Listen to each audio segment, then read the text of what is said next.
Esta noche vamos a hablar de Malta y ese enfrentamiento que se avecina. Pero antes de que lleguemos al enfrentamiento en sí, antes de llegar a los eventos previos al cierre de la gracia en la historia de esta tierra, quiero dar un poco de trasfondo en cuanto a cómo es que se ha configurado todo el sistema, ya que la Biblia llama al diablo el engañador.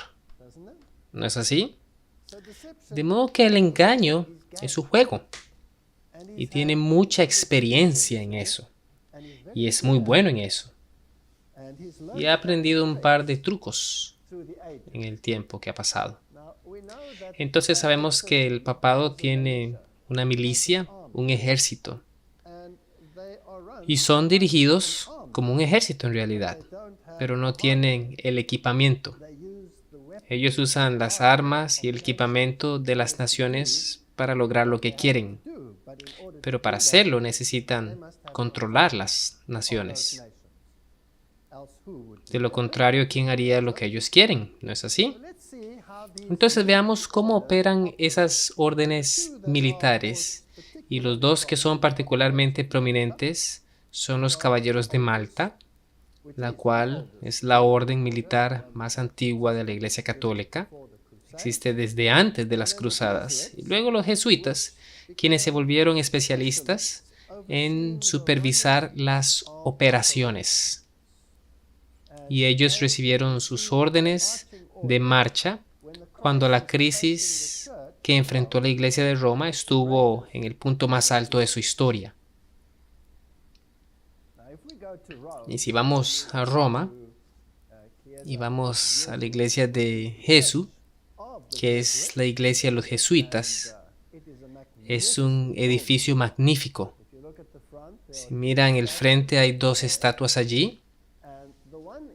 Una es de Ignacio de Loyola y la otra es de Francisco Javier, dos de los padres fundadores de la orden jesuita.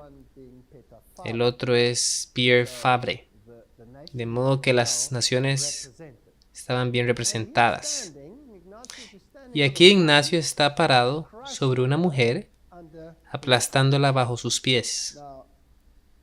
Obviamente sabemos que en el sentido bíblico una mujer es una iglesia, de modo que dos de los padres fundadores están parados sobre dos movimientos principales.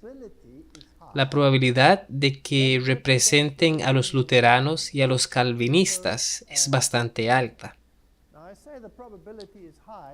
Lutero y Calvin. Y digo que las probabilidades son altas, pues cuando uno entra a la iglesia, ellos no tienen reparo en ello, pues antes del Concilio Vaticano II, ellos tenían unas placas que decían de qué se trataba todo, por lo que uno mismo podría leerlo. Subsecuentemente, después del Vaticano II, algunas de esas placas fueron retiradas, por lo que ahora es relativamente ambiguo, pero las estatuas, por supuesto, no han sido retiradas. Esta es la famosa estatua de María lanzando a las dos personas que parecen que los lastimaban, en este caso John Hus y Martín Lutero, y los están lanzando fuera del cielo. Y ayudándola está este pequeño querubín aquí, quien está arrancándole páginas a los escritos de Martín Lutero y probablemente también a los de Hus, despedazándolas en el proceso. Entonces las escrituras están siendo erradicadas por María. Ahora, como ustedes saben, María es considerada como mediadora de toda la gracia y la abogada del pueblo de Dios. Entonces, aquí hay otra mediadora, pero la Biblia dice que solo hay un mediador entre Dios y los hombres. Pero bueno, además María, claro está, nació inmaculada para ellos, lo que significa que es sin pecado.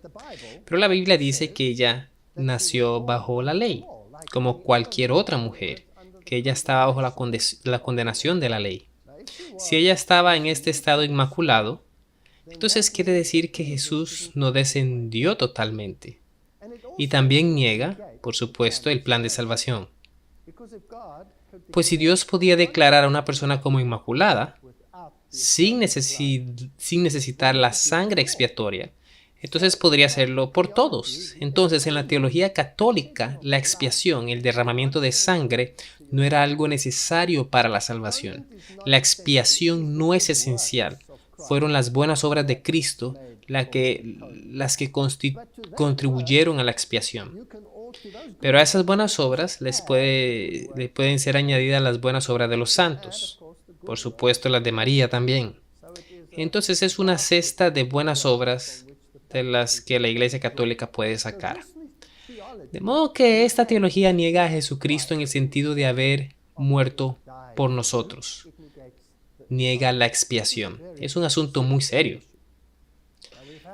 Ya hemos tenido una charla al respecto, pero entonces, para dejar bien claro cómo es todo, tenemos esta estatua aquí, no en esta catedral en particular, sino en la de Loyola.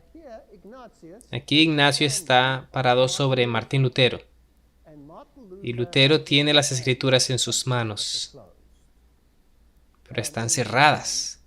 E Ignacio tiene en sus manos un documento que es mariano.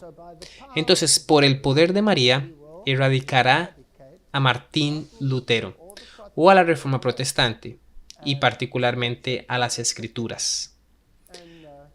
Ahora, teniendo en cuenta que estoy en Canadá, pensé que sería bueno recordarles que ellos consideran tan importante esto de erradicar completamente el protestantismo, que erigieron la misma estatua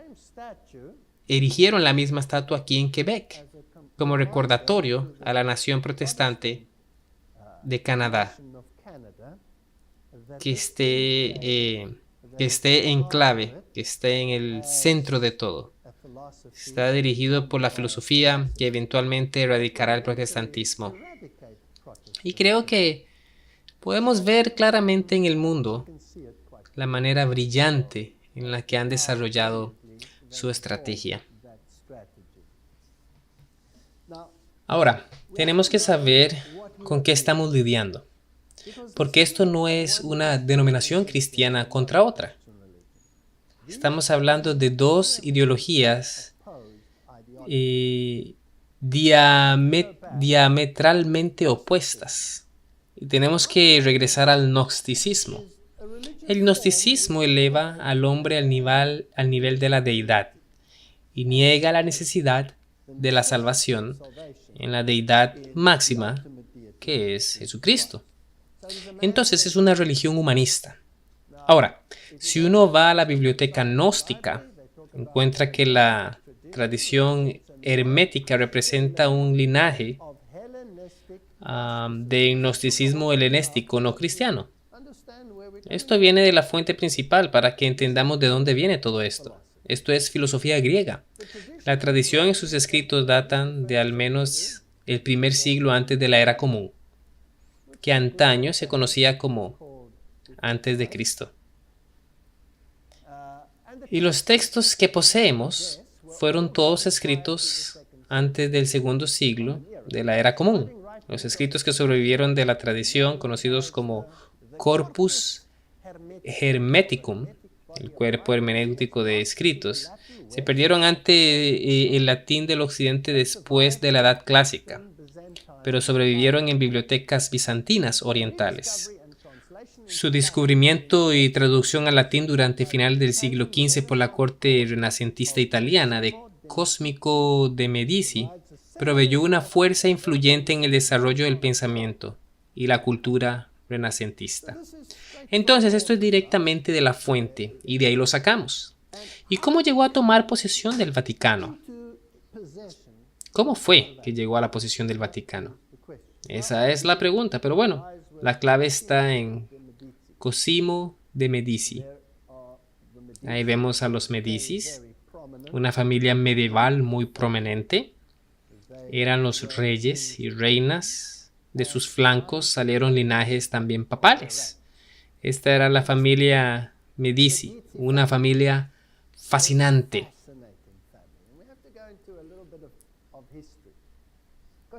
Cosimo también organizó una búsqueda metódica de manuscritos antiguos, tanto en el cristianismo como en el permiso del sultán, con el permiso del sultán Mehmed II. Ellos estaban ocupados con concilios ecuménicos acerca de las visiones de la Iglesia del Oriente y Roma, y este proceso logró obtener permiso para reunir todos esos antiguos manuscritos griegos que hablan sobre gnosis, escritos por los padres herméticos, los padres griegos de las religiones antiguas.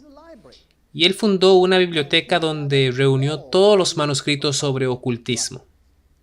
Él estaba bien preparado para la oportunidad única que se le presentó en 1439, cuando tuvo éxito en provocar que el concilio ecuménico se moviera de Ferrara a Florencia. En Colencia de Florencia y su más importante éxito en relaciones exteriores fue apoderarse de esos manuscritos. No tenemos que leer todo el documento, pero básicamente son las enseñanzas de los antiguos griegos que habían estado perdidas para el mundo occidental. Ahora, si vamos a otra fuente, la cual es una fuente genérica, Wikipedia, nos dice quiénes eran la casa de Medici. Solo por información general, podemos ver que era una dinastía política, que era una familia de banqueros. Entonces tenían los bancos detrás de ellos, la política detrás de ellos, era una casa real, dueños del banco Medici. Y luego, claro está, los papas que salieron de su linaje, que fueron el Papa Leo X, el Papa Clemente VII, el Papa Pío IV, etc. Todos estos estaban en la familia Medici. Y por este movimiento de la biblioteca de los Medici se volvió parte de la biblioteca del Vaticano. Y este conocimiento antiguo, esta gnosis, este conocimiento fue el núcleo del pensamiento vaticano y su teología. Era una religión centrada en el hombre. Aquí hay otra fuente. Que nos da un poco más de información. La tradición hermética representa un linaje de gnosticismo helenístico no cristiano. Los textos centrales de la tradición, el Corpus Hermeticum, están compuestos de 18 partes. E incluso esa sociedad que pertenece a esa sociedad hermética en el mundo propaga este gnosticismo. Ahora, este aprendizaje en particular, este aprendizaje en ocultismo, este aprendizaje gnóstico fue pasado cuando Ignacio de Loyola llegó a la sede del Vaticano. Hubo negociaciones en cuanto a cuál sería el papel de los jesuitas y la respuesta es que serían los campeones en la guerra contra el protestantismo.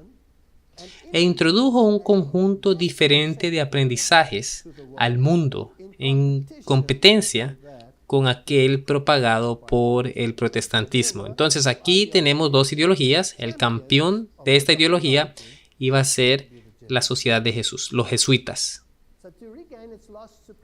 Entonces, para recuperar la supremacía perdida, el papado empleó a los jesuitas para destruir al protestantismo en un sentido moral, político y eclesiástico. Este era un problema serio. Para socavar el principio de la sola escritura, no solo tenía que socavar la veracidad de la Biblia, sino también destruir la fe que la gente tenía en la Biblia. Y tenían que cuestionar la validez de la Biblia. De modo que aquí es donde empezó la batalla sobre la palabra de Dios. Y emplearon una estrategia convirtiéndose en los maestros de las escuelas en Europa, poniendo educación contra educación. Ahora, la educación que ellos introdujeron fue el gnosticismo y pusieron en contra de las enseñanzas bíblicas. Tengo una pregunta simple. Para el ciudadano común, ¿cuál sería más aceptable? ¿Elevarse al nivel de una deidad o arrepentirse, cambiar su camino y estar conforme a la voluntad de Dios? ¿Cuál sería más fácil?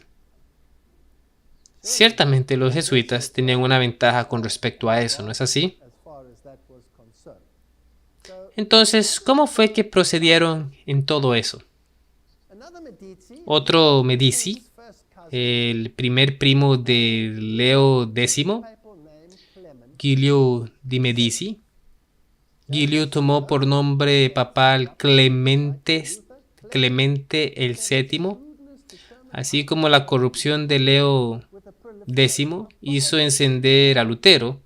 La astucia de Clemente VII determinó cómo lidiaría la Iglesia con la proliferación de Biblias. Era un problema, en todas partes se imprimían las Biblias, y Clemente fue aconsejado por Niccolo Machiavelli, el inventor de la ciencia política moderna, y por el cardenal Tomás Wolsey, canciller de Inglaterra.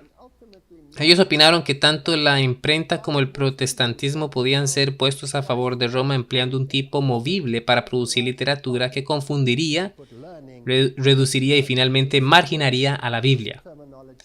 El cardenal Wolsey, quien posteriormente fundó la Universidad de la Iglesia de Cristo en Oxford, caracterizó este proyecto como poner educación contra educación. Y entonces de ahí fue donde salió esa terminología. Y sigue diciendo, y como la imprenta no puede ser suspendida, es mejor poner educación contra educación, familiarizando a todas las personas con la disputa y suspender el laicado entre el miedo y la controversia. Esto por lo menos los hará estar atentos a sus superiores y profesores. En otras palabras, uno puede crear tanta confusión que la gente no sabrá a quién ir y terminará recurriendo a los profesores. Es una estrategia muy astuta, muy astuta. Sigue diciendo, el aprendizaje de los gnósticos sería puesto contra el aprendizaje de la Biblia, la cual demuestra cómo un hombre puede tener vida eterna simplemente creyendo los hechos de la muerte y la resurrección de Cristo. El gnosticismo tenía la esperanza de que el hombre pudiera lograr la vida eterna mediante buenas obras. Entonces eso es lo que ellos hicieron. Y por supuesto, tenían la biblioteca básica de Cosimo. Martín Lutero se opuso a esto por otro lado. Él veía lo que estaba pasando.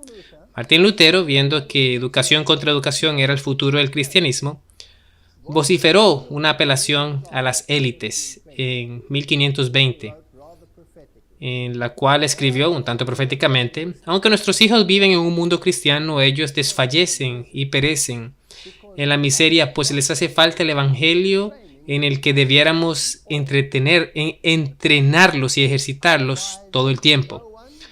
No le aconsejo a nadie que ponga a su hijo donde las escrituras no tengan máxima autoridad.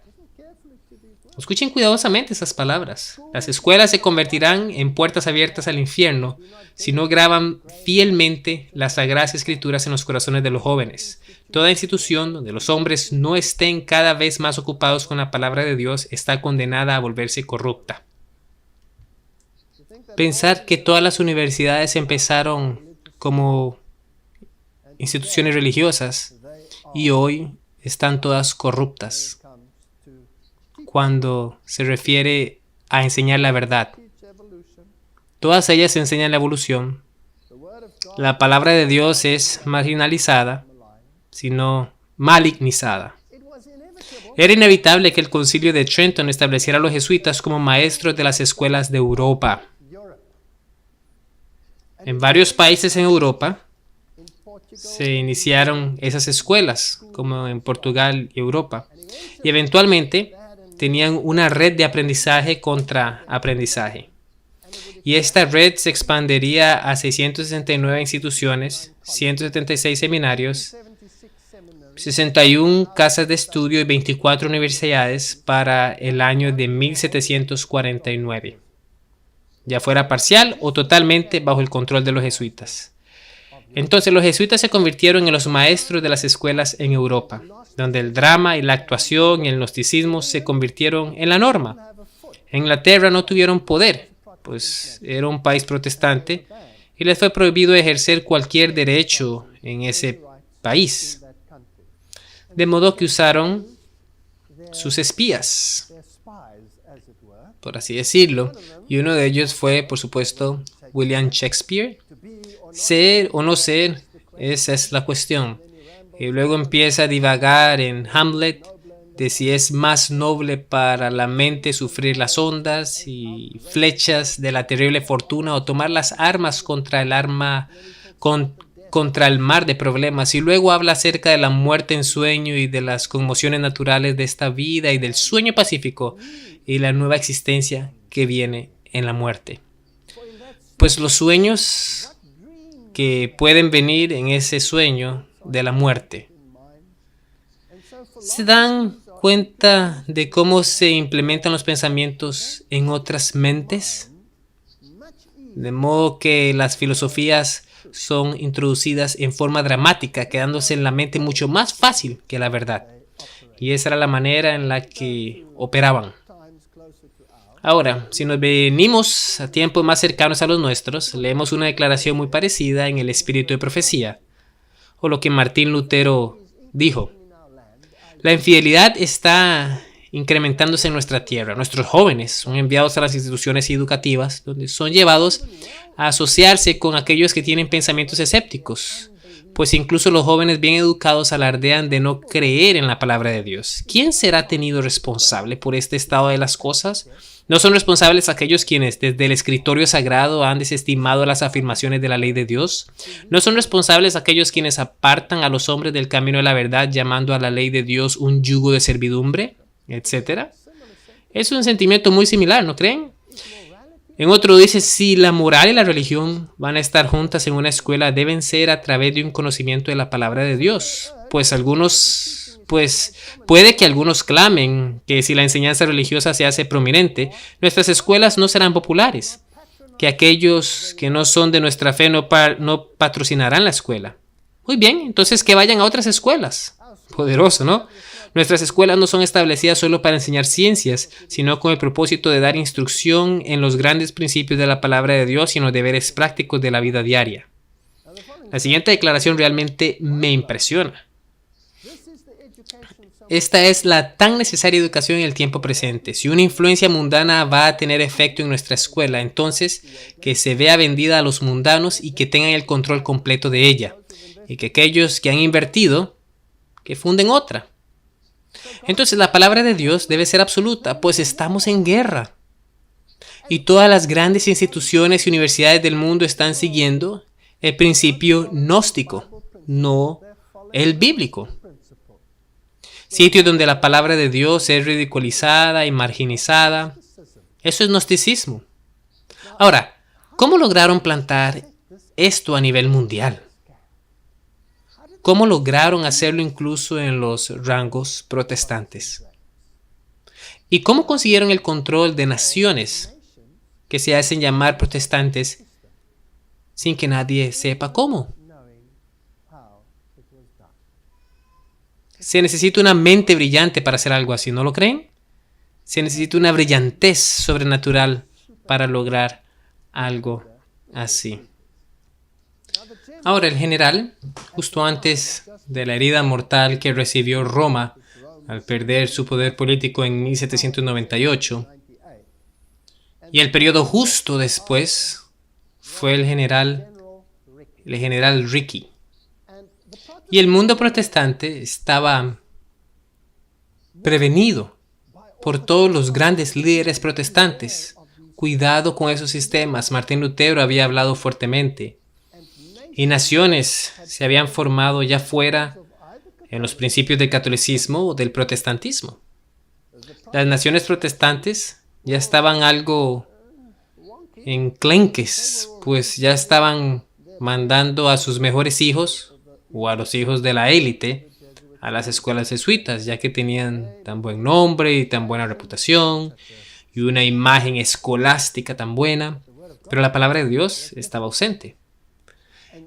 Y las naciones protestantes habían rechazado el jesuitismo, evitando que se implantara.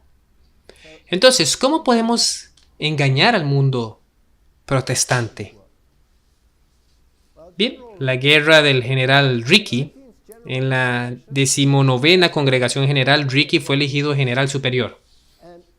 Y durante su reinado, los jesuitas súbitamente estaban siendo expulsados de Europa. Y algo impresionante pasó. Fueron expulsados de Portugal un año después de ser elegido, en 1758. Y los libros de historia nos dicen que la gente estaba harta de las intrigas políticas y las maquinaciones y obras de la orden jesuita, de modo que Portugal los expulsó en 1758. Francia los expulsó en 1764. Todo esto durante el gobierno de Ricky. Esto es lo que ahora la historia nos dice, así que como Wikipedia lo pone, y el impotente Ricky lo vio todo. Y el impotente general de la orden jesuita escribió cartas a todos los jesuitas alrededor del mundo diciéndoles: oren, oren, oren. Estamos pasando por tiempos terribles. Seamos humildes. Oren, oren, oren. Ahora, tengo una pregunta. Estas naciones que expulsaron a la orden jesuita, una tras la otra, ¿eran naciones protestantes o católicas? Ahora, ¿quién controlaba la moral, la estrategia y el pensamiento de esas naciones? ¿No era la Iglesia Católica Romana? Pues había una división enorme entre el protestantismo y el catolicismo. Entonces, las naciones protestantes se unieron entre ellas y las católicas se unieron a su iglesia. Entonces, ¿quién mejor para organizar esto que el mismo Ricky? Así que ¿es acaso posible que Portugal, y solo hago una pregunta, la historia diría que me equivoco, ¿es posible que Portugal, Francia, España y Nápoles, todos estos países fueron los únicos en supuestamente rechazar a los jesuitas? Pues fue bastante realista, ya que los sacaron en embarcaciones, a todos los que estaban ancianos y frágiles y que murieron en el proceso, los enviaron al Vaticano, y los jesuitas se esparcieron por el mundo secular. Algunos de ellos dejaron la iglesia y se volvieron seculares, algunos se aferraron a su sacerdocio y se volvieron sacerdotes normales, no jesuitas, y la orden jesuita desapareció. Hasta este punto el Vaticano todavía no había vetado a la orden jesuita. El mundo espiritual general superior mandó cartas circulares a los jesuitas sobre la perseverancia ferviente en la oración. Después de ser elegido, Clemente el XIV tomó decisiones duras y humillantes contra la sociedad para aplacar a los enemigos de ella. Entonces, aparentemente, presionando por todas estas naciones católicas, el Papa mismo vetó a los jesuitas. Eso es lo que nos dice los libros de la historia. Pero la presión política no vio descanso y el Papa finalmente suprimió la orden. Y esta fue la orden del 21 de julio de 1773, siendo la razón principal el deseo de restaurar la paz en la iglesia. Entonces el Papa suprimió a los jesuitas. Ahora, aquí hay un libro muy interesante. Se llama El arte de la guerra. Y se trata de un general llamado Sun Tzu. El libro fue traducido a francés por primera vez en 1772. Interesante fecha, justo antes del veto de los jesuitas.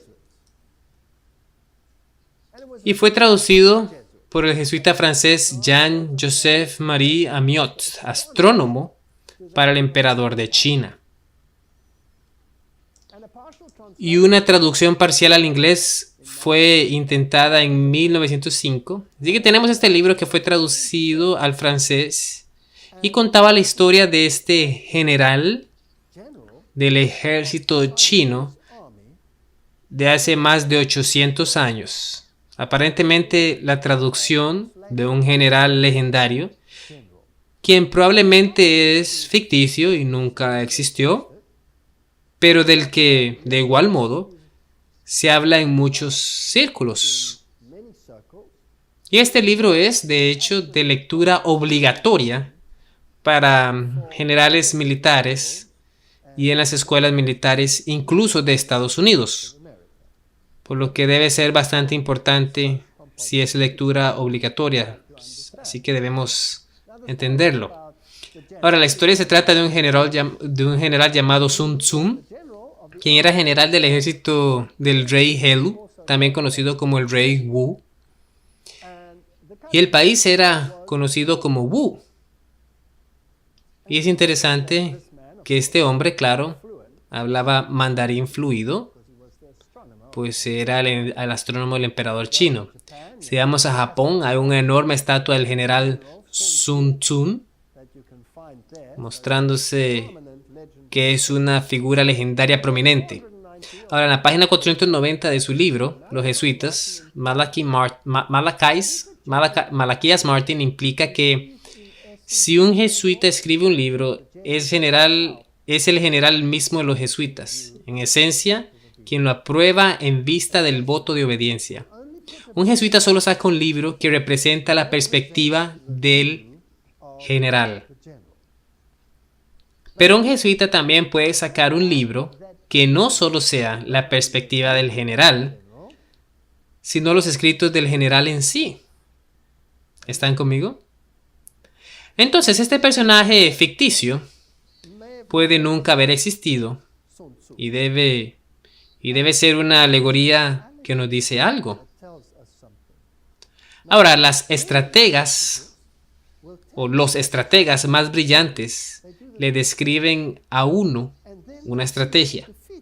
Esto lo hacen en el ajedrez y luego producen a derrocarlo a uno usando la misma estrategia que le han descrito. Así queda demostrada la brillantez del sujeto, sin lugar a dudas. Ahora, la historia continúa diciendo que el rey de Wu estaba en problemas, pues sus enemigos lo tenían rodeado y le quitaban una parte tras otra de su territorio. Tenía un problema tan grande en su nación que convocó a este gran general, o el general fue a él y le dijo: puedo resolver ese problema. Puedo resolver el problema para ti. Y dijo: mi problema es muy grave y no puede ser resuelto. Y el general dijo: sí, yo lo puedo resolver. Eso llama la atención entonces del rey Wu, quien dice: ¿cómo lo resolverás?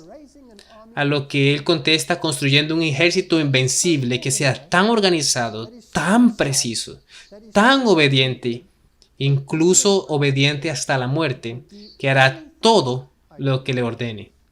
El rey respondió: ¿cómo vas a lograr eso en mi miserable nación? Él contestó: lo haré, dame la oportunidad. Entonces el rey de Wu lo pensó y dijo: bien, tengo cerca de 100 concubinas. Era como el rey Salomón, ¿no? Y dijo: todas estas mujeres de mi corte real, si puedes tomar a estas mujeres indisciplinadas y convertirlas en un ejército de mujeres disciplinadas en un día, entonces te pondré como mi general. Y Sun Tzu le dijo al rey de Wu: lo haré con una condición, y es que debo tener autoridad absoluta y que mi decisión es ley. El rey dijo: claro, anda y haz lo que quieras con mis chicas. Entonces él reunió a las mujeres y el rey tenía 2 esposas favoritas, entonces las dividió en 2 grupos y puso a las esposas favoritas del rey y la puso a cargo de un grupo y la segunda favorita la puso a cargo del otro grupo. Y luego dijo: ustedes darán órdenes, pero yo no les daré órdenes oralmente. Les daré órdenes por señas. Usaré un tambor. Escuchen cuidadosamente, pues esto es una alegoría. Les daré un tambor. Es muy simple. Si el tambor suena una vez, todos girarán a la derecha en armonía. Si el tambor suena 2 veces, girarán todos a la izquierda en armonía. Si suena 3 veces, entonces girarán y quedarán mirando al otro lado. ¿Nos entendemos? Claro que sí. Ahora intentémoslo, entonces dijeron. Entonces le pegan al tambor. ¡Bum! Y entonces giran riéndose y divirtiéndose y él dice: intentémoslo de nuevo. Y repite el ritual. Le pega 1 vez, 2 veces, 3 veces al tambor. Y no hay nada de armonía ni orden. Entonces dice: tal vez no fui claro. Déjenme y les explico de nuevo. Y entonces les explica meticulosamente, de muchas maneras, de modo que no haya cómo no haberlo entendido. Y luego dice, hagámoslo de nuevo. Si el tambor suena una vez, giran a la derecha. Todas a la vez en armonía, etcétera, etcétera, etcétera. Y le pega el tambor. Y una se ríe y la otra hace esto y así, un total desastre.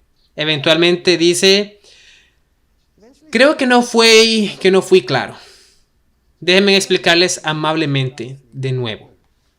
Entonces repite el proceso. Les explica, les pregunta si todas entendieron, ellas dicen que sí, y pasa por el mismo ritual con los mismos resultados desastrosos. Y luego dice, listo, ustedes saben lo que deben de hacer. Se rehúsan a hacerlo, y como se rehúsan a hacerlo, eso es insubordinación. Y el castigo por insubordinación es la muerte. Entonces, las mujeres que dirigen, vengan adelante, ustedes van a sufrir la pena de muerte. Y ellas ven que habla en serio. Entonces corren al rey de Wu y le dicen, Rey Wu, él va a matar a tus esposas. El rey envía una orden. Este es el rey, él manda una orden, no tocarás a mis 2 esposas favoritas. No lo harás. Y Sun Tzu dice, se me ha dado autoridad absoluta. Y toma su espada y las decapita a las 2 y las hace sacar de ahí. Y escoge a otra mujer de cada grupo y le dice, puedes pararte aquí y tú puedes pararte enfrente de este grupo. Déjenme y les explico el ritual de nuevo. Se los voy a explicar perfectamente. Dice, cuando el tambor suena una vez, giran a la derecha. Si suena 2 veces, giran a la izquierda. Si suena 3 veces, dan un giro completo. ¿Entienden? Y entonces dicen, intentémoslo. ¡Boom! ¿Qué creen que pasó? Obediencia absolutamente perfecta. E hizo el ritual y el rey estaba devastado. Sus esposas favoritas estaban muertas. De modo que decidieron vetar a Sun Tzu. Lárgate, no te queremos. Eventualmente, la situación empeoró tanto en su reino que no tuvo más opción y llamó a Sun Tzu para que viniera y se hiciera cargo de su nación. Y el general se volvió mundialmente famoso y conquistó de nuevo todas esas tierras y las regresó al rey de Wu. ¿De quién hablamos aquí? Hablamos del catolicismo y el protestantismo. Estamos hablando de que el rey de Wu casualmente es el papa y que Sun Tzu casualmente es el general con autoridad absoluta. Miremos lo que sería una estrategia en el arte de la guerra y veremos algunas diapositivas a ver dónde nos llevan. Él tiene unos planes y los divide en categorías. La primera es poniendo los planos. Solo voy a mencionar lo más destacable. El punto 18 es: todas las guerras se basan en el engaño. ¿Es eso bíblico? ¿Cristo usó engaño en su guerra contra el enemigo? ¿Sí o no? No. Entonces el engaño es una estrategia que no es de Dios, sino del enemigo de Dios. Todas las guerras se basan en el engaño. Por tanto, cuando seamos capaces de atacar, debemos aparentar no serlo. Cuando usamos nuestras fuerzas, debemos parecer inactivos. Cuando estamos cerca, debemos hacer creer al enemigo que estamos lejos. Cuando estamos lejos, debemos hacerles creer que estamos cerca. Usen carnadas para atentar al enemigo. Fijen desorden y aplástenlos. Si están tomándolos con calma, no le den descanso. Si sus fuerzas están unidas, sepárenlas. Disculpen, ¿cuántos grupos protestantes había? Unos cuantos. ¿Cuántos hay ahora? Más de 33,000. Atáquenlos cuando no estén preparados. Aparezcan cuando nadie los espere. Y luego en el punto 26 dice, el general que gana una batalla hace muchas preparaciones en su templo antes de la batalla. Tengo una pregunta. ¿Los generales tienen templos o fuertes? Barracadas, lo que sea. Ellos no tienen templos. Un templo es un sitio donde se realicen sacrificios para ofrenda. Entonces este no es un general ordinario, es un sacerdote general. Y el único lugar donde podemos encontrar tales es en los jesuitas de hoy y en los caballeros de Malta. Esos son sacerdotes generales. Y el máximo general que los gobierna es el general jesuita. Entonces él se sienta en su templo y hace planes. Ahora, ¿cómo pelea la guerra? Un general sabio se enfoca en aprovechar al enemigo. Una carga de las provisiones del enemigo equivale a 20 carros propios. No usen sus propios recursos, usen los del enemigo. Igualmente, 60 kilos de su proveedor equivale a 1,200 de los propios. Para matar al enemigo, nuestros hombres deben de ser llevados a ira. Deben tener recompensas para que exista una ventaja de derrotar al enemigo. Por tanto, una pelea de carrozas, cuando se hayan tomado 10 o más carrozas, estas debieran ser dadas al que tomó la primera. Nuestras propias banderas debieran ser sustituidas por las del enemigo y las carrozas ser mezcladas y usadas en conjunto con las nuestras. Los soldados capturados deben ser retenidos y tratados con gentileza. A eso se le llama usar al enemigo conquistado para aumentar la fuerza propia. Esa es una estrategia brillante. Y si uno lo piensa en términos de guerra espiritual, entonces es obvio quién la usa. Ahora, el general es la muralla del Estado. Si la muralla no tiene brechas, el Estado es fuerte. Si la muralla tiene defectos, el Estado es débil. Por tanto, hay 5 puntos esenciales para la victoria. Ganará quien sepa cuándo pelear y cuándo no. Ganará quien sepa lidiar con fuerzas inferiores y superiores. Ganará cuyo ejército sea animado por el mismo espíritu en todos sus rangos. Absoluta obediencia al general superior. Ninguna desviación de pensamiento. Loyola escribió que incluso si Dios te da una plasta como general, no dudarás ni por un momento en obedecerle. Ganará quien, habiéndose preparado, espere a tomar al enemigo sin estarlo. Ganará quien tenga la capacidad militar y no tenga interferencia de los soberanos. Esa es una declaración impresionante. Disposiciones tácticas. Sun Tzu dijo, los buenos guerreros de antaño primero se ponían fuera del alcance de la derrota y luego esperaban una oportunidad de derrotar al enemigo. Protegernos de la derrota está en nuestras manos, pero la oportunidad de derrotar al enemigo es dada por el enemigo mismo. Debe hacer que el enemigo se descuide. Debes hacer que se relaje para así derrotarlo.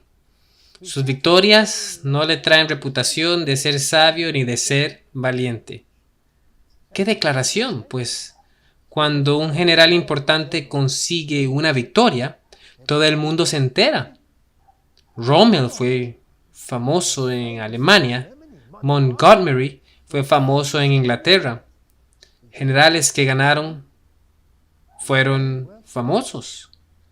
Pero este general, sus victorias no le ganan reputación ni de sabio ni de valiente, pues nadie ni siquiera escucha su voz, solo se escucha el sonido del tambor. Uno no sabe quién toca el tambor, lo hace sigilosamente. Gana sus batallas al no cometer errores. Noten que esto fue escrito justo antes de 1798. Sun Tzu dijo, el control de una gran fuerza es el mismo principio que el control de unos pocos hombres. Solo Es cuestión de dividir sus números. Luchar con un gran ejército bajo tu mando no es diferente a luchar con un pequeño. Entonces no importa, todo es estrategia. Hay que poner carnadas. El combatiente astuto busca combinar energías y no requiere mucho de los individuos. Tiene que haber un equipo, tiene que haber un ejército, pero nadie puede saber que está ahí. Sun Tzu dijo, el que llegue primero al campo de batalla, noten esto, y espere al enemigo estará listo para la batalla. Entonces quieren ser los primeros en llegar, no quieren llegar de último. No quieren que los protestantes empiecen en Estados Unidos protestante. Quieren ser los primeros. Quieren llegar primero, quieren que piensen que otros empezaron cuando en realidad ellos lo empezaron. Oh, arde divino de la sutileza y el secreto. ¿Qué dijo Jesús acerca de los secretos? Nada he hecho en secreto. Nada. Nada. Oh, arte divino de la sutileza y el secreto. Sun Tzu dijo, en la guerra el general recibe sus órdenes del soberano. Que tus planes sean tan oscuros e impenetrables como la noche. Y cuando te muevas, cae como un rayo. Nadie debe saber lo que haces. Hay caminos que no deben seguirse, ejércitos que no deben ser atacados, ciudades que deben ser asediadas, posiciones que no deben ser peleadas. Escuchen con cuidado. Órdenes del soberano que no deben ser obedecidas. Entonces, ¿quién está al control, el soberano o el general? El general puede escuchar las órdenes del soberano si le conviene, pero se rehúsa a obedecer algunas órdenes y hace lo suyo. Bueno, eso solo puede ser un general muy especial de quien nadie sabe. Hay 5 defectos peligrosos que pueden afectar a un general. Temeridad, etcétera, etcétera. Cobardía. Eso no es tan serio. El ejército en marcha. Si los soldados son castigados antes de ser leales a ti, no se someterán a ti. Por tanto, los soldados deben ser tratados con humanidad al principio, pero mantenidos bajo control con disciplina de hierro. Fascinante. Terreno. Si la victoria es segura, entonces debes luchar, incluso si el gobernante lo prohíbe. Si la victoria no es segura, entonces no debes luchar, incluso si la voluntad del gobernante, si es la voluntad del gobernante. Entonces aquí tenemos un general que es totalmente diferente a cualquier general humano y político. Totalmente distinto. Es un general diferente. El general que avanza sin codiciar fama y se retira sin temer la desgracia, cuyo único pensamiento es proteger a su país y servir bien a su soberano, es la joya del reino. Puede parecer que ha sido derrotado, pero podría ser una pérdida estratégica. A medida que avancemos a las nuevas situaciones, a las 9 situaciones, las cosas se ponen más fascinantes. Dice, el trabajo de un general es guardar silencio asegurando el secreto, recto y justo, manteniendo así el orden. Debe ser capaz de mistificar a sus oficiales y hombres. Escuchen con atención. Debe ser capaz de mistificar a sus oficiales y hombres usando reportes y apariciones falsas, manteniéndolos así en total ignorancia. Eso es bien interesante. Entonces, entre estos rangos puede haber gente que no tiene ni idea de la estrategia máxima, excepto que cuando oyen el sonido del tambor, giran en unísono. Adentra a sus hombres en territorio hostil antes de mostrar su mano. Cuando se invade territorio hostil, el principio común es que penetrar profundamente trae unión, mientras que penetrar superficialmente trae dispersión. El éxito en la guerra consiste en acomodarnos cuidadosamente a los propósitos del enemigo, al permanecer persistentemente en los flancos enemigos. ¿Este general dejará en paz a sus enemigos? Nunca. ¿Aprovechará este general las ventajas? Cuando haya fuego en el interior del campamento enemigo, responde inmediatamente con un ataque desde afuera. Despiadado, despiadado. Esta me pareció particularmente interesante. El uso de espías. Hay muchas clases de espías. Hay espías locales, espías internos, espías convertidos, espías condenados, espías sobrevivientes. Miremos estas interesantes categorías. Cuando estos 5 tipos de espías trabajan juntos, nadie puede descubrir el sistema secreto. A esto se le llama manipulación divina de las cuerdas. ¿No sienten una vibra curiosa con esto? Es la facultad más preciosa del soberano. Tener espías locales significa emplear los servicios de los habitantes del distrito. Entonces, donde sea que vayas, hay espías locales. Donde sea que vayas, hay un espía local.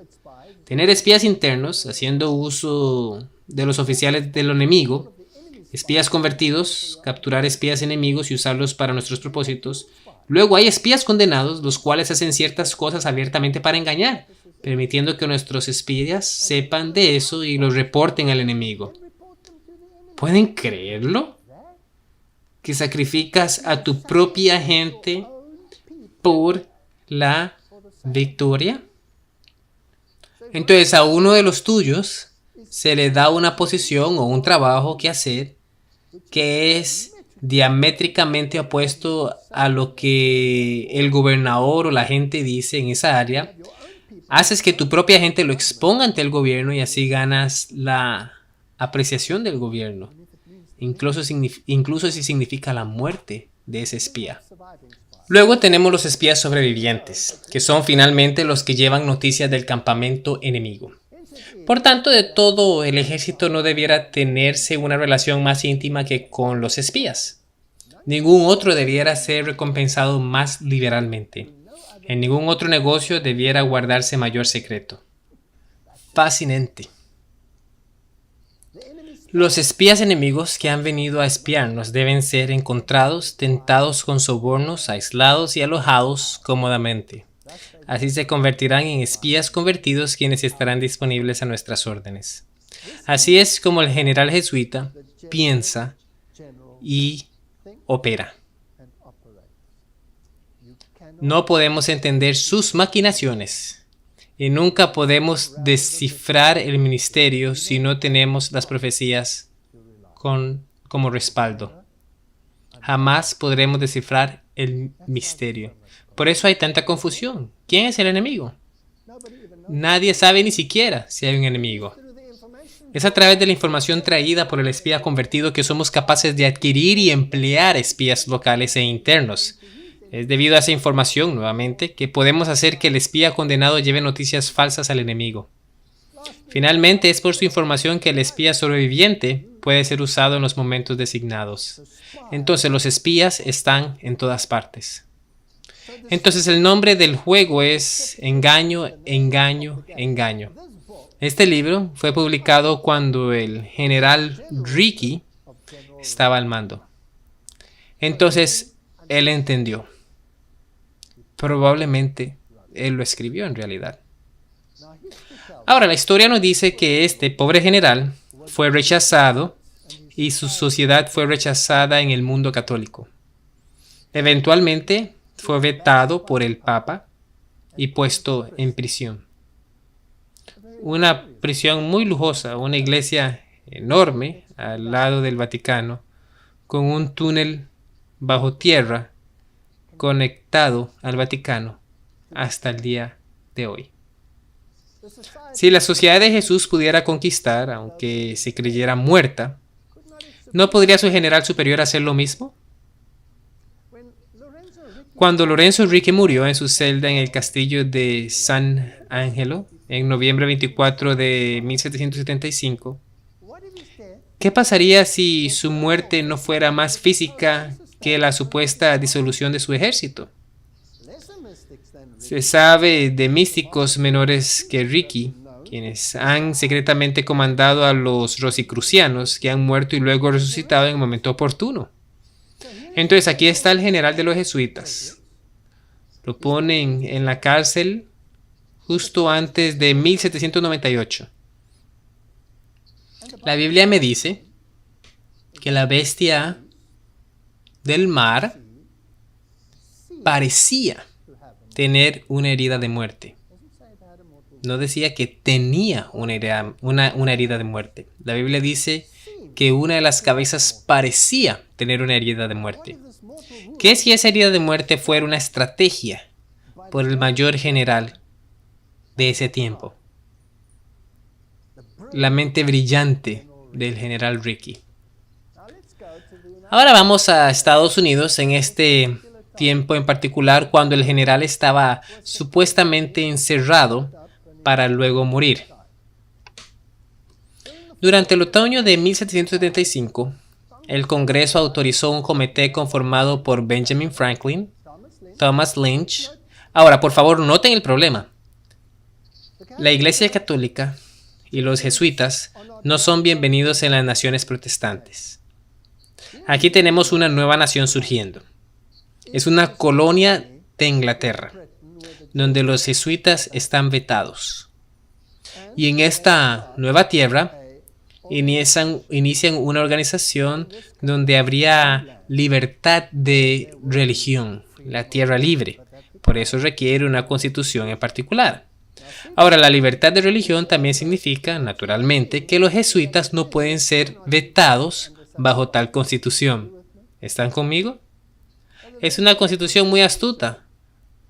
Pues si les das la libertad a todos, también a esta gente se le debe permitir operar. Entonces Benjamin Franklin, Thomas Lynch, Benjamin Harrison y George Washington, todos ellos, ya fueran ocultistas deístas o masones de alto grado, se reunieron y decidieron que iban a hacer guerra contra Inglaterra si era necesario y a declararse independientes y necesitaban tener una bandera, por lo que crearon el llamado Comité de la Bandera. Este comité viajó a Cambridge, Massachusetts. Allí, de acuerdo al único registro conocido de sus reuniones, dado en el libro de Robert Allen Campbell, Nuestra Bandera, el comité misteriosamente compartió su autoridad con un completo desconocido. Este desconocido era un transeúnte europeo anciano únicamente conocido como el profesor. Había llegado de lugares desconocidos al final de verano. ¿Será posible que fuera el prisionero del castillo San Angelo? Supuestamente cautivo en su prisión, teniendo acceso a su rey de Wu para tener conversaciones y luego escabullirse para supervisar la formación de una nueva tierra y el máximo derrocamiento del protestantismo verdadero y del protestantismo de ese tiempo en un movimiento brillante. Entonces nos dice amplio tiempo para administrar la elección del papado. Él estuvo ahí para relajarse, empacar un par de cosas, morir la muerte del filósofo y hacer un viaje de 3 meses al puerto de Boston. Desde su llegada, el profesor había ocupado una habitación de huéspedes en un lugar privado en Cambridge, cuya anfitriona, una de las discípulas más sinceras e inteligentes, lo recordaría de su diario, citado en el libro de Campbell, como un miembro de la familia callado y muy interesante. Entonces aquí se reúnen los dirigentes. Ahora, los puestos de gobierno ya habían sido establecidos. Vamos a ver cómo habían sido establecidos y por quién en un momento. En julio 3 de 1776. Ese es el día antes de la firma de la Constitución. Julio 4 es una fecha especial hasta este día, ¿no es cierto? John Adams tomó un bolígrafo y rápidamente escribió una carta a su esposa Abigail. Adams era un escritor de habilidad, concentración y confianza masórtica. Todo lo que alguna vez escribió no tuvo que ser corregido. Nunca se atascaba con las palabras. Nunca las editó. Luego dijo ayer, que sería el 2 de julio, el 2 de julio, se decidió la mayor cuestión que jamás haya sido debatida en Estados Unidos. Mayor aún tal vez que cualquiera que haya sido decidida entre los hombres. fue aprobada una resolución sin que una sola colonia se opusiera, diciendo que estas colonias unidas tienen por derecho poder total para hacer guerra, concluir la paz, establecer el comercio y realizar todo demás acto y cosa que otros estados puedan legalmente hacer.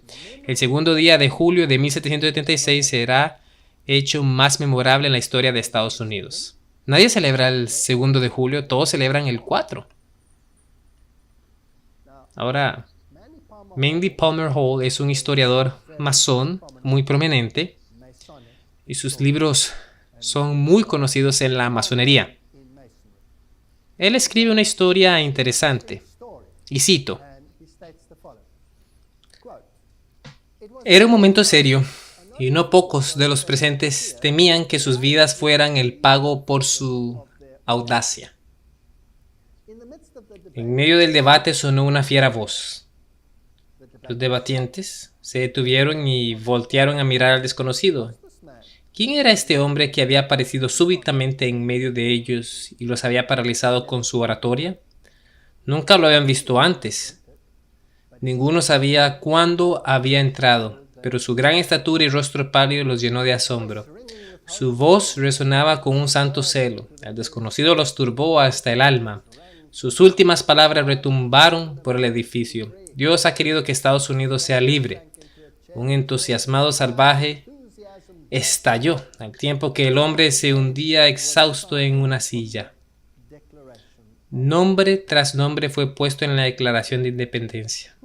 Pero ¿dónde estaba este hombre que había levantado por un momento el velo de los ojos de los reunidos y les había revelado, al menos en parte, el gran propósito por el cual la nación había sido concebida? Había desaparecido. No volvió a haber sido visto ni pudo ser establecida su identidad. ¿Quién era este extraño hombre? El que supervisó el comité de la bandera y a causa de quien escogieron la bandera de una compañía perteneciente a jesuitas como la nueva bandera de Estados Unidos. Lo que significa que se volvió parte de la compañía jesuita. Interesante. ¿Quién fue ese hombre que apareció? Ahora, el asiento del gobierno de Estados Unidos está en un área llamado Maryland. En español, Tierra de María. Maryland o Tierra de María es un nombre interesante. Por ejemplo, está basado en el calendario litúrgico de Roma. Podemos recordar que los fundadores originales de Maryland, muchos de los cuales eran católicos romanos, zarparon de Inglaterra bajo la dirección espiritual del sacerdote jesuita Andrew White en noviembre 22 de 1633. Entonces ya se había hecho mucha que. Esto es más de un siglo antes. Ya se había hecho la preparación. Y zarparon. Estaban preparando el terreno. Así que en noviembre 22 de 1633 llegó Andrew White. Noviembre 22 es el día de Santa Cecilia, una mártir romana del siglo III y patrona tradicional de los músicos. Y bueno, el espíritu de ella parece que los acompañó. Los viajeros llegaron a tierra al año siguiente, en marzo 25, el día de la Anunciación. Ese es el día en que el ángel Gabriel se apareció a María y le dijo que iba a concebir al Mesías. Plantando la semilla divina en una matriz humana. ¿Acaso los fundadores se imaginaron plantando la semilla de un nuevo orden social en una tierra extraña? Ahora, el día de la Anunciación, en 1634, el cura White consagró la colonia de Maryland a la Virgen María. El segundo día de julio de 1776 fue el día de la visitación. Ahora, cuando vemos el aprendizaje de Medici, es una práctica ocultista donde la numerología juega un enorme rol. La numerología se mete en todo lo que se hace. Todo está cronometrado. Nunca hacen nada sin su calendario litúrgico. En el año 1776 fue celebrado en julio 2 o el 2 de julio. Fue cuando tomaron la decisión de volverse independientes. Y esto es de acuerdo a la nueva encíclica católica. Ahora, la tierra que ocupa el gobierno, toda ella pertenece a los jesuitas. Era tierra jesuita. Y ellos, haciendo comercio, la donaron al nuevo gobierno de Estados Unidos. La mansión en la que Andrew White habitaba, es decir, la mansión de Andrew White era conocida como la Casa Blanca.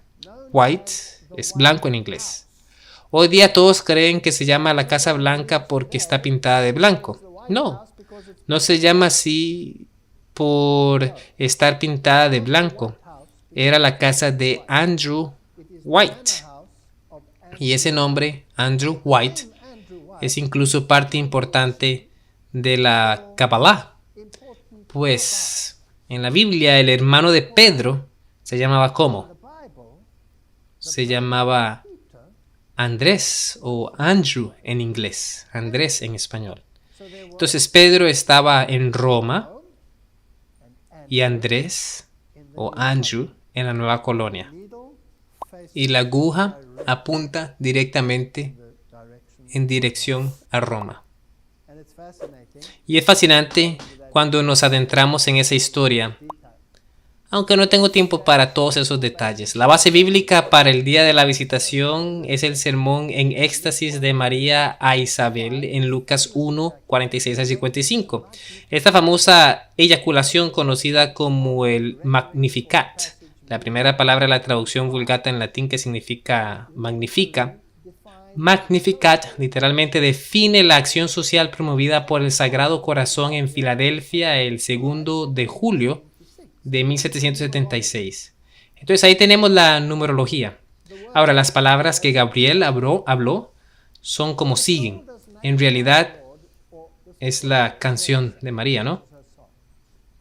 Engrandece mi alma al Señor y mi espíritu se regocijan en Dios mi Salvador, porque ha mirado la bajeza de su sierva, pues he aquí, desde ahora me dirán bienaventurada de todas las generaciones. Ahora, si uno lo piensa de una manera ocultista y retuerce esto, uno convertiría esta canción en aquellos que veneran a María. Sigue diciendo porque me ha hecho grandes cosas el poderoso. Santo es su nombre y su misericordia es de generación en generación hasta los que le temen. Hizo proezas con sus brazos, esparció a los soberbios en el pensamiento de sus corazones, quitó de los tronos a los poderosos y exaltó a los humildes. A los hambrientos colmó de bienes y a los ricos envió vacíos. En este contexto, ¿quiénes serían los enviados vacíos? Los protestantes. ¿No sería una estrategia brillante mandarlos vacíos, creyendo que tienen el control cuando en realidad no controlan absolutamente nada? Porque uno ya estaba en el campo antes que ellos llegaran. Uno se apodera del campo y por engaño uno los lleva a creer que no había ningún peligro. Pues la orden jesuita había sido vetada y no existía. Interesante.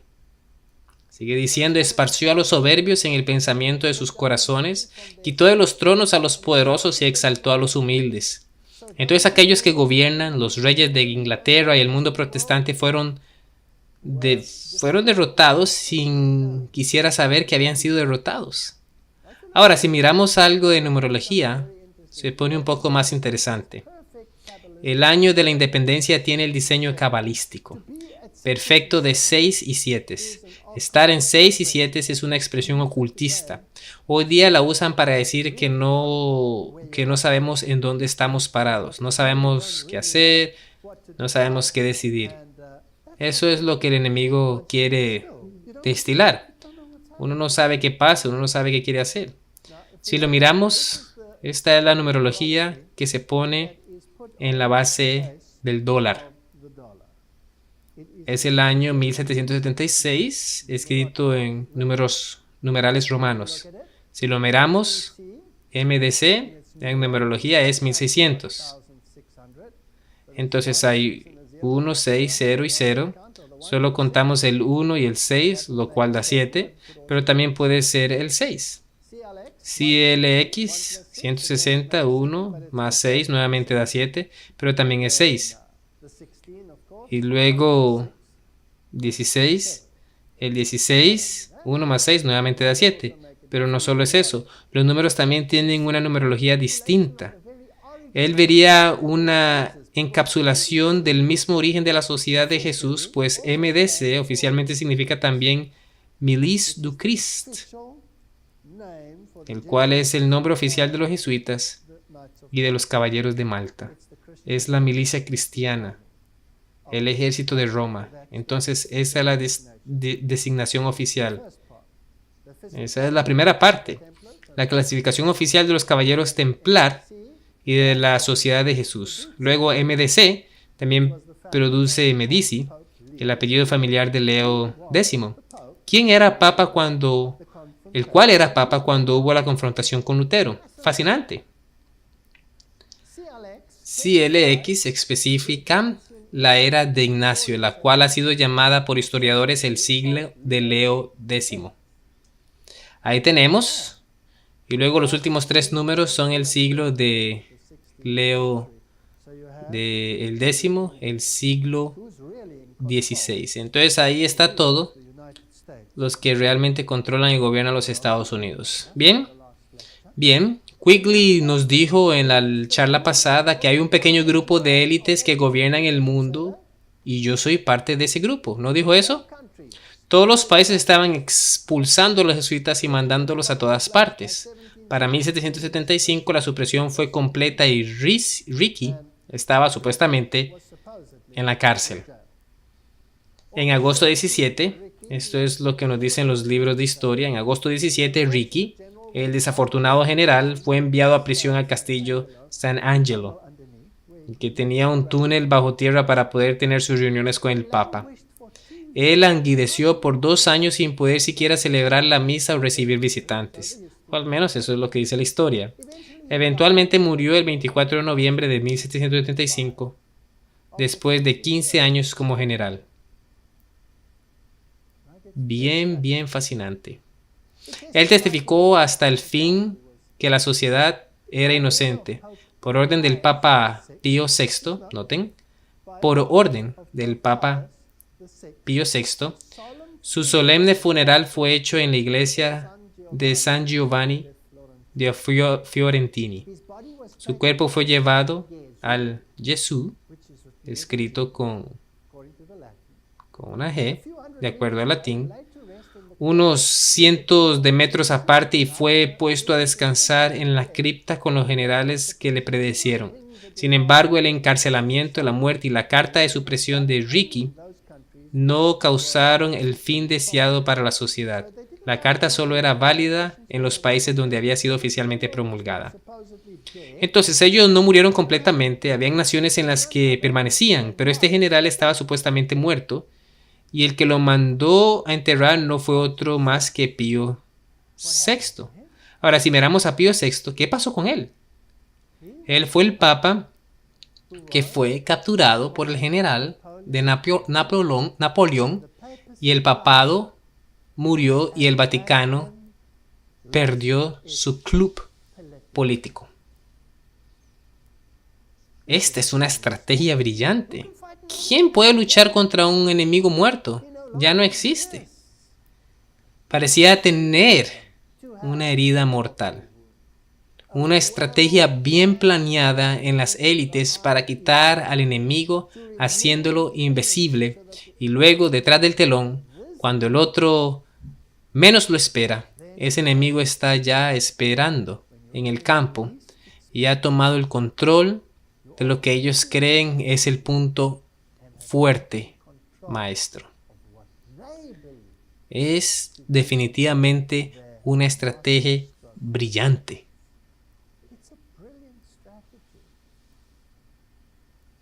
Frederick de Prusia reconoció el valor de los jesuitas, de modo que se quedaron ahí. Catherine de Rusia prohibió la promulgación, entonces los jesuitas se quedaron allá. Y los generales fueron elegidos en Rusia para continuar la operación visible. Aunque ya no se les permitía ser llamados generales en sí. Aquí están los varios sucesores, tenían nombres rusos y nombres occidentales. Los padres convocaron la segunda congregación de la Rusia Blanca, donde eligieron un nuevo miembro. Eventualmente eligieron como general vicario, quien mantuvo el puesto hasta su muerte en noviembre, el 10 de noviembre. Eventualmente, en un comunicado papal con fecha de 1801, se permitió que el general superior ya no fuera designado como general vicario, sino como el título de general, como antes de la supresión. Así que en 1801, el general nuevamente fue llamado general. Solo general. Por un periodo breve estuvo bajo tierra y estableció una base de poder. Y la Biblia dice, al tiempo que veía la primera bestia desaparecer con la herida mortal, miré y ve una segunda bestia. ¿La segunda bestia haría la voluntad de la primera bestia? ¿Sí o no? Ahora, si uno cumple la voluntad de la primera bestia, ¿bajo la autoridad de quién está? Debe estar bajo la autoridad de la primera bestia, sin que nadie lo sepa. Porque ¿cómo puede uno gobernar algo estando muerto? No es posible. Entonces aquí tenemos una estrategia. Y esta ha sido la estrategia de los generales de la orden jesuita hasta el día de hoy. ¿Quién es el enemigo?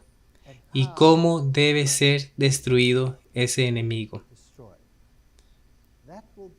Eso será la parte de la siguiente charla. Oremos. Padre Celestial, qué estrategia tan brillante. Los protestantes están ahí sentados cómodamente. Y si uno lee los libros de historia, dicen que el poder papal ha dejado de existir. ¿Quién podría esperar algo de este poder? Pero en realidad son estrategas brillantes que se hicieron pasar por muertos. Parecían tener una herida mortal. Y cuán presumidos se han vuelto los protestantes. Ayúdanos a ser centinelas en los muros de Sión. Amén.